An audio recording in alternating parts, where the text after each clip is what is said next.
Pakistan grey list में ओगरा petroleum जी शयुनि में वाद वारी समरी अॻूणे वज़ीर आज़म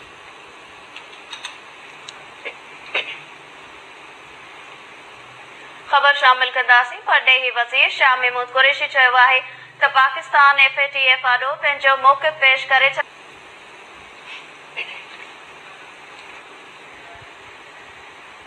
नाज़िम ब्रेकिंग न्यूज़ अवां सां शेयर कंदासीं। सुल्तानकोट खां जिते ॿिनि धुरनि में तकरार तां फायरिंग जे नतीजे में हिकु ॼणो मारिजी वियो आहे जॾहिं त 5 वरियनि जो मासूम ॿारड़ो ज़ख़्मी थी पियो आहे।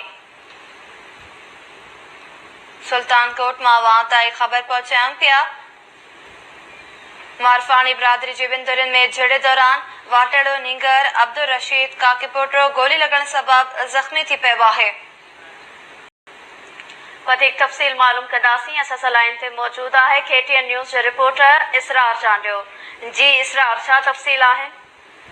जी रोशनी, सुल्तानकोट भरिसां थाणे जानवा जे अॻ में मारफानी बिरादरी जे रबन मारफानी ऐं अब्दुल रशीद मारफानी जे ॿिनि धुरनि विच में हिकु दफ़ो ॿीहर पुराणो तकरार भड़की उथियो आहे, जंहिंमें तार में वेठल हथियार बदन वकड़ो शहर में नौजवान जमालदीन वलद उर्फ गुलमान मारफानी ते हथियारनि जा मुंहुं खोले छॾिया, जंहिं जे नतीजे में नौजवान जमालदीन मारफानी थॾे ते क़तल थी वियो। भरिसां घर हुजण करे पंहिंजे घर में बीठल 5 वरियनि जो मासूम वाटड़ो अब्दुल रशीद वलद सरवर काके पोटो ज़ख़्मी थी पियो। घर में बीठल ऐं रोड ते चरदड़ 2 मींहूं हिकु गऊं बि गोलियूं लॻण सबबि मरी वियूं। बाद में मक़तूल जा वारस हथियारनि सां पहुची मक़तूल जा लाश खणाए विया। छेड़े जे इतला बावजूद पुलिस न पहुती।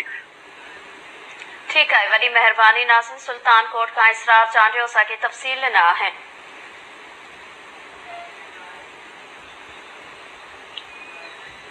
ख़बर शामिल कंदासीं। सिंध खां पोइ पंजाब ऐं ख़ैबर पख्तूनख्वा